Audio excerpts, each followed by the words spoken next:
Coucou et bienvenue dans cette nouvelle vidéo, mon bilan de lecture du mois de juin 2024. Ce mois-ci, et pas des moindres, c'était mon anniversaire. Alors, autrement dit, j'ai eu quelques petits livres dans mes cadeaux. Je vais vous présenter ça tout de suite. Alors, tout d'abord, j'ai reçu Forbidden Soldier d'Erin Graham aux éditions Addictive. J'ai également reçu Up Always de Mia Carr aux éditions Addictive toujours. J'ai reçu également Jeans de Seinabu Sanko aux éditions Grasset. J'ai reçu également Iron Flame de Rebecca Yarros aux éditions Hugo, qui n'est autre que le tome 2 de Fourth Wing qui est dans ma palle, toujours sous le petit plastique comme ici, et qui m'attend. Mais je ne voulais pas me lancer tant que je n'avais pas le tome 2 dans la pile à lire parce qu'il s'agit de fantasy, que je n'ai pas l'habitude d'en lire et que j'avais peur de me perdre si j'attendais trop entre les deux tomes. Donc voilà, il a rejoint ma pile à lire, donc c'est parfait.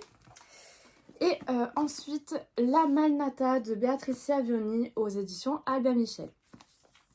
En plus de ça, j'ai décidé ce mois-ci de me faire deux petits cadeaux d'anniversaire supplémentaires en version reliée et collector.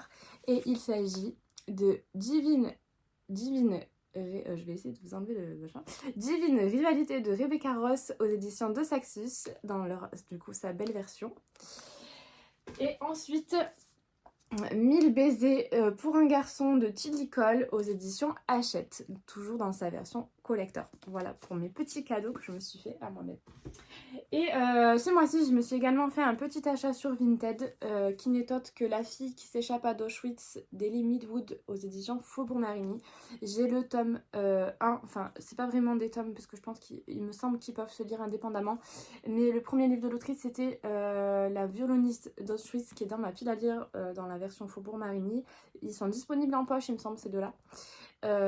Donc voilà, et il faut d'ailleurs que je les sorte rapidos, donc voilà, j'espère le faire bientôt. Voilà pour mes achats et les cadeaux d'anniversaire de ce mois-ci. Je vous laisse avec mes lectures du mois de juin.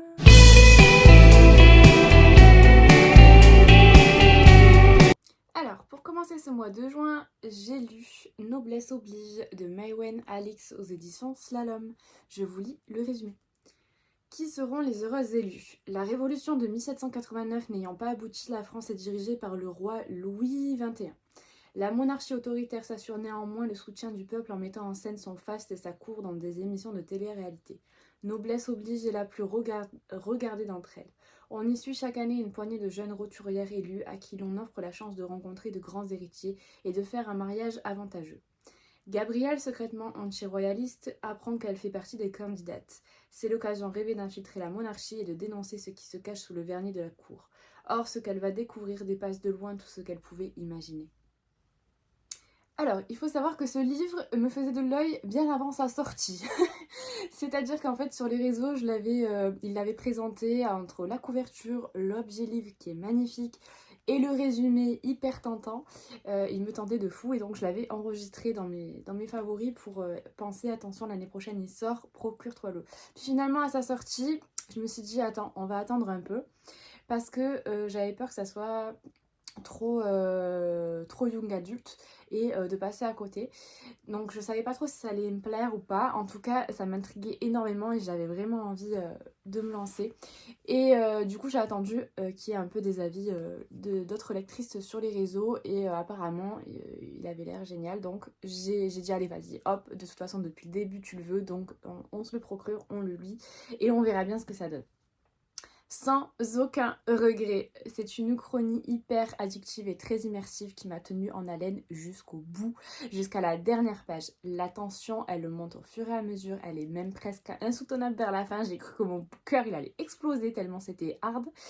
C'est vraiment une histoire hyper originale, féministe et haute en couleurs. J'ai vraiment adoré ma lecture et je recommande ce roman plus. Le côté immersif dans les coulisses de télé-réalité est vraiment très bien fait. C'est vraiment hyper bien écrit, on s'y croirait vraiment. Et je pense aussi que ça permet du coup de dénoncer un peu le côté très orchestré de la télé-réalité, mais aussi tout ce qui est dénoncer la propagande de toutes les dictatures du monde.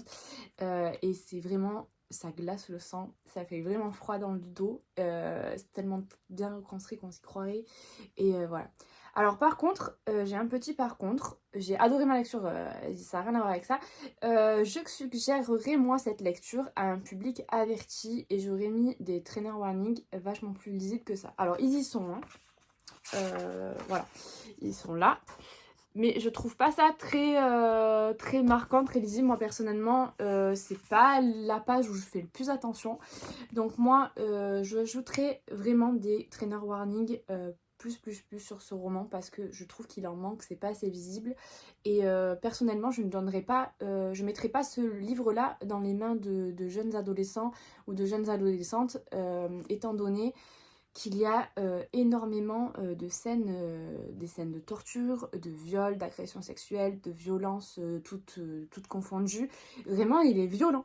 Donc, quand je vois que sur Amazon, il est marqué pour un public ado, moi, je suis pas du tout d'accord avec ça.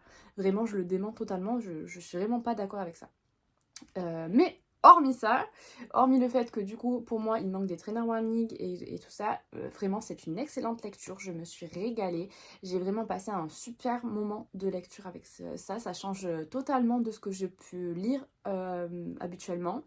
Moi, n'ayant pas lu les livres de Hunger Games et ayant vu les films, alors ça n'a rien à voir, hein, vraiment rien à voir, mais le côté jeu, etc., sous forme de télé-réalité ici, ça m'a fait un peu penser à l'ambiance.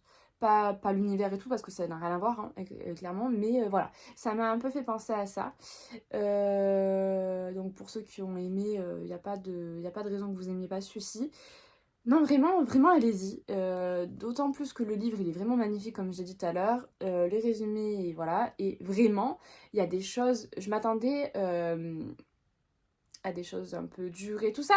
Mais là, vraiment, mais ça a pris une tournure à un moment donné dont je ne m'attendais pas du tout. Mais vraiment pas du tout. Et ce livre m'a vraiment pris aux tripes. Donc vraiment, ce livre, vous pouvez le lire. Je le recommande plus. Sauf pour, du coup, les jeunes adolescents et jeunes adolescentes.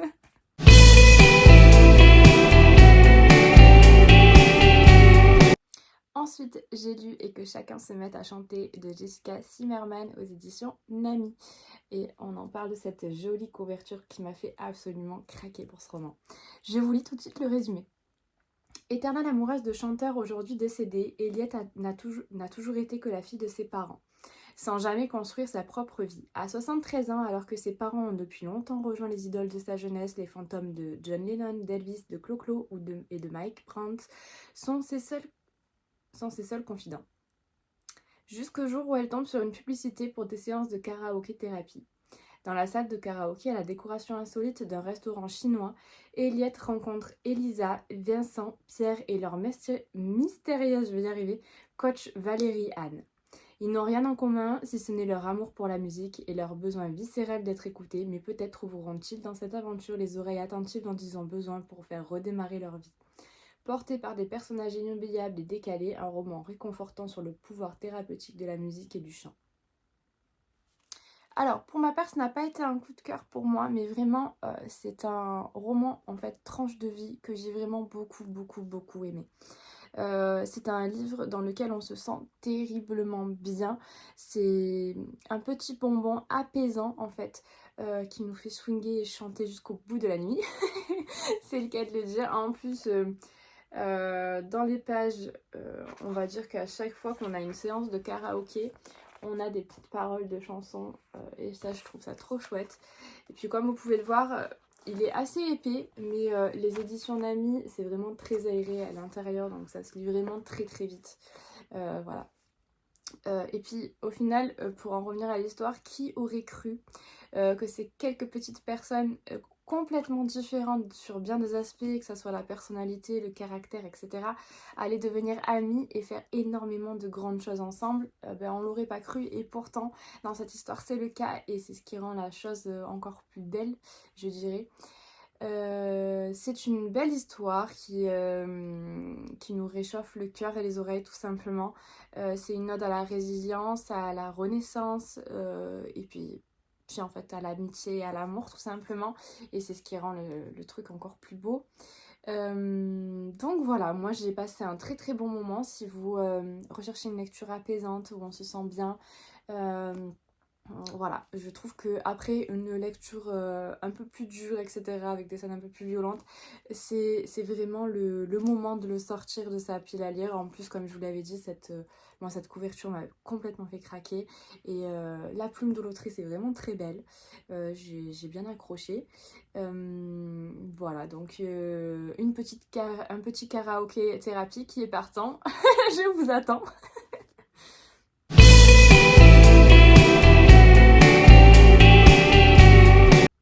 Ensuite, j'ai lu Mademoiselle Papillon d'Alia Cardine aux éditions Robert Laffont. Je vous lis le résumé. Gabrielle, 30 ans, infirmière, s'occupe de grands prématurés dans un service de néonatologie intensive. L'univers de la jeune femme s'est réduit aux quelques mètres carrés de la salle 79, où elle glisse lentement dans l'indifférence lorsqu'elle découvre l'histoire de Mademoiselle Papillon. En 1920, dans une France ravagée par la Première Guerre mondiale, cette infirmière de la Croix-Rouge est envoyée au dispensaire de Vraignes en Vermandois. Alors qu'elle tente de mener à bien sa mission, la vision des enfants qui succombent dans la rue l'obsède. Une ambition se forme et prend bientôt toute la place. Elle doit bâtir une maison pour les protéger. Lorsqu'elle franchit le seuil de la sublime abbaye de Valloire, Mademoiselle Papillon est convaincue d'approcher son rêve. Ce roman mêle le destin de deux infirmières et met en lumière une femme exceptionnelle, Thérèse Papillon, qui a sauvé des milliers d'enfants et a été reconnue juste parmi les nations. Après avoir mené une véritable enquête en néonatologie, mais aussi auprès de ceux qui ont connu Thérèse Papillon, Alia Cardine livre un hommage sensible et lumineux aux femmes qui ont l'audace d'incarner le changement.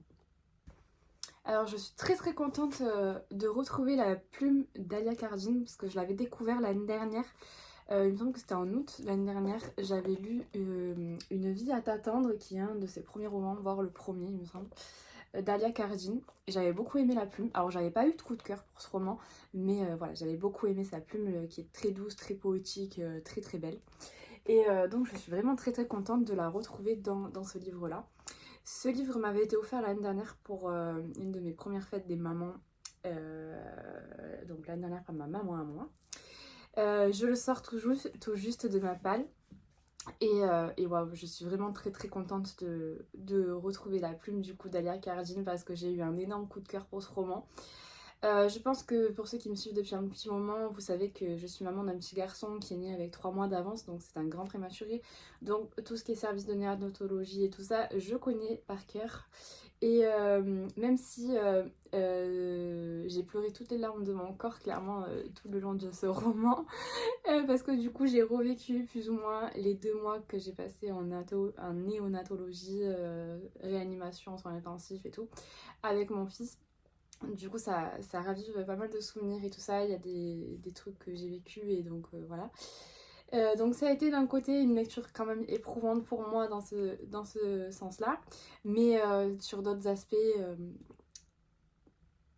cette histoire est d'une douceur, d'une beauté vraiment magnifique, et vraiment gros coup de cœur pour cette histoire. En plus, au final, l'enquête que l'autrice a fait sur le service néonatologique, etc., c'est vraiment retranscrit avec justesse, donc je m'y revoyais vraiment. Plus ou moins à quelque chose près, parce que c'est pas tout à fait la même époque, pas dans le même service, etc., mais dans le même hôpital, etc., mais voilà.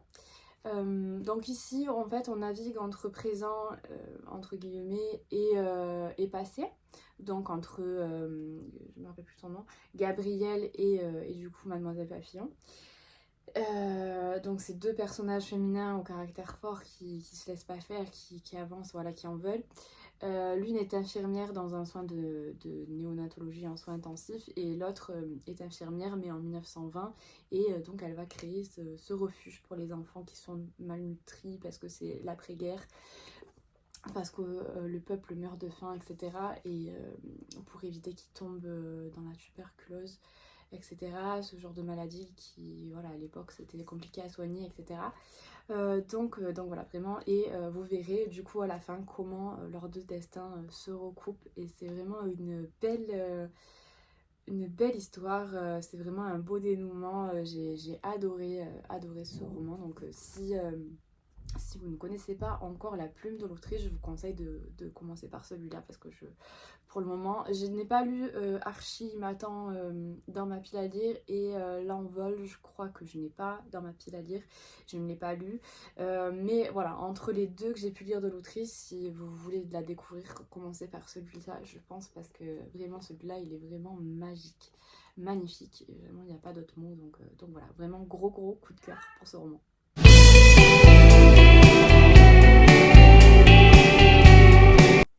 Ensuite, j'ai lu Des livres nous du mal de Christelle Duchamp aux éditions Archipoche. Je vous lis le résumé. Février 2018, Anaïs sollicite l'aide de son ami Thomas Missot, commandant la PJ de Lyon. Pour elle, pas de doute, sa sœur Esther a été enlevée. Sinon, pourquoi aurait-elle laissé derrière elle ses clés de voiture, ses papiers et son téléphone portable ? Les mois passent et tandis que l'enquête s'enlise, d'autres jeunes femmes se volatilisent. Jusqu'à ce qu'un corps soit retrouvé pendu dans une usine désaffectée, le crâne rasé, la langue sectionnée, puis un deuxième. Thomas sait désormais qu'un tueur en série sévit dans la région, mais il ignore encore que ces cadavres ne sont que la partie immergée du plan machiavélique d'un individu avide de vengeance. Alors, j'ai passé un très bon moment de lecture avec ce thriller. J'ai beaucoup aimé retrouver La Plume de l'autrice qui est Christelle Duchamp. Je l'avais découverte l'année dernière avec Le Sang des Belasco et j'avais adoré sa plume. Et donc je m'étais dit, il faudra que je lise les autres. Donc voici le deuxième. Ce polar thriller est assez surprenant dans le sens où il est très engagé féministe et évidemment il est très addictif. Parce que la plume de l'autrice est addictive, donc forcément le livre l'est aussi.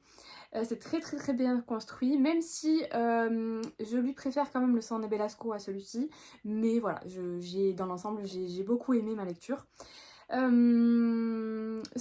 le final, la construction du final, j'aurais aimé en savoir un peu plus quant au dénouement de la dernière descente des flics. Ouais, ça m'a manqué un peu à la fin, mais sinon, dans l'ensemble, je me suis régalée vraiment.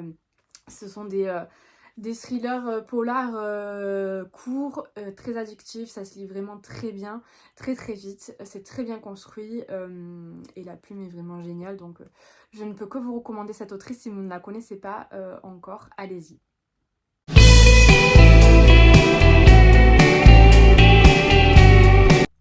Ensuite, j'ai lu le tome 5 de la saga des McCoy d'Alexandre Thiel aux éditions Hugo. Alors, j'ai passé un bon moment de lecture, c'était très agréable, très fluide. La plume de l'autrice est toujours fluide et addictive, donc on passe un bon moment. Cependant, ça ne sera pas du tout mon préféré de la saga, voire c'est celui que j'aime le moins. Tout simplement parce qu'il ne détonnera pas déjà le tome 4 pour lequel j'avais eu un énorme coup de cœur alors que je pensais que c'était celui que j'aimerais le moins et finalement très bonne surprise, comme quoi. Et donc celui-là c'est celui que j'aime le moins de la saga, tout simplement parce qu'il est assez lent. Malgré tout, j'ai beaucoup aimé en découvrir plus sur le personnage de Lachlan parce qu'il est quand même au centre de tous ces clans, de toute cette politique clanique en Écosse. Et c'est intéressant en fait d'en savoir plus à ce sujet-là. J'ai trouvé ce tome-là intéressant pour ça. Et aussi sur le fait d'en connaître plus sur ce personnage de Lachlan et d'en connaître un peu plus sur son passé. Parce qu'il est malgré tout très mystérieux depuis le début de cette saga. Par contre, les personnages de Megan et Catherine, je les ai en horreur. Enfin, le mot est fort quand même. Non, en fait, elles m'ont saoulée, clairement. Et je ne saurais pas vous dire laquelle des deux m'a le plus saoulée. Vraiment, voilà. Bref. Donc, voilà. Déjà, les personnages féminins m'ont saoulée. Malgré ça, ça se lit bien, malgré tout. J'étais contente de me replonger dans cette ambiance de clan en Écosse à notre époque, etc. Retrouver cet univers. Mais voilà, c'est pas mon tome préféré. Il est assez lent, il se passe pas grand chose, hormis à la fin, où là, par contre, c'est un feu d'artifice. Et clairement, j'ai envie d'aller m'acheter le tome 6 pour clôturer cette saga et savoir ce qui va se passer ensuite. Mais voilà, c'est pas mon tome préféré. En plus, la romance, du coup, qui se passe entre Megan et Lachlan, Pour moi, elle sort un peu de nulle part en fait. Elle est là parce que c'est de la new romance et qu'il devait y avoir une romance dans ce tome-là, j'ai l'impression. Mais clairement, j'ai pas trop vu l'intérêt et j'ai pas trop vu d'où elle sortait surtout. Parce que clairement, il y a 500 pages dans ce tome-là, du début à quasiment la fin, il se passe pas grand-chose entre eux. En tout cas, j'ai l'impression que leurs sentiments, on ne nous en parle pas, on sait pas ce qu'il leur passe réellement dans la tête, à part quelques petites phrases par-ci par-là. Et pour moi, ils tombent dans les bras l'un de l'autre, mais je comprends pas trop pourquoi. Ça sort de nulle part. En tout cas, c'est mon ressenti. Même si je pense que c'est pas le cas, je pense qu'il y a autre chose. D'ailleurs, je pense que. J'espère en tout cas du moins que dans le tome 6 il y aura les réponses à cette question. Ou alors peut-être pas. Mais dans ces cas-là, vraiment, je trouve qu'elle sort de nulle part cette romance et que pas d'intérêt. Voilà. Pour moi, ce tome-là, il met les choses à plat sur le côté voilà, politique, clanique, etc. Et je trouve ça cool. Mais par contre, la romance, ouais, pour moi, elle sort de nulle part. Et elle est pas, voilà, pas ouf. Et voilà, bon, bref. En tout cas, voilà, je vous dirai dès que je clôture le tome 6, je clôture la saga entière, pour vous donner mon ressenti général sur cette saga.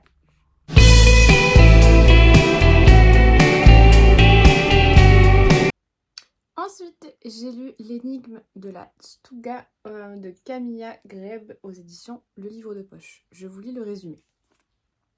Lick Anderson, éditrice accomplie, compagne d'un auteur renommé et mère de jumeaux, a tout pour être heureuse. À l'occasion de la fête suédoise de l'écrevisse, elle organise un dîner dans leur maison à la campagne. En ce doux mois d'août, l'alcool coule à flot et les convives entonnent à cœur joie des chants traditionnels nordiques. Mais dès le lendemain, ce cadre idyllique devient une scène de crime effroyable. Bonnie, la meilleure amie de ses fils, est retrouvée morte dans la Stuga, la dépendance des garçons. Ces derniers nient catégoriquement être en cause, alors que la porte était verrouillée de l'intérieur. 8 ans plus tard, Lick, mise en examen, va devoir se replonger dans le passé. Alors, moi pour ce livre-là, je l'ai emprunté dans la pile à lire de ma maman, elle l'a acheté tout récemment.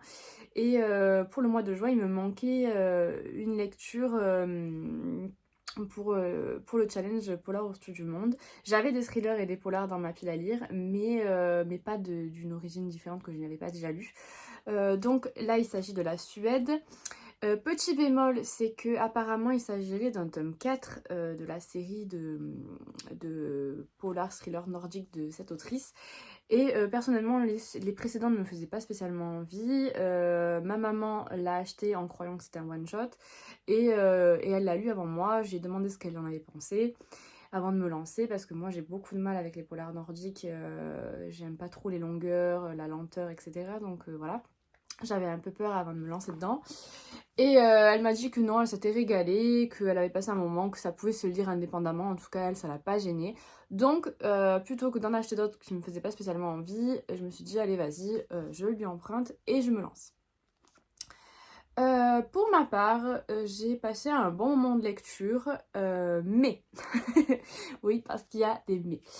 Alors, pour le point positif, c'est que la plume, elle est fluide, elle est agréable. Voilà, ça se lit vraiment bien. Les chapitres sont courts, ça donne du coup un rythme à l'histoire.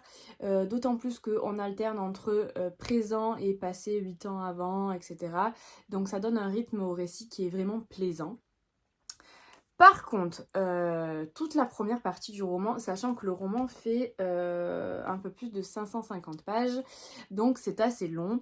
Moi, toute la première partie du roman, je l'ai trouvé long.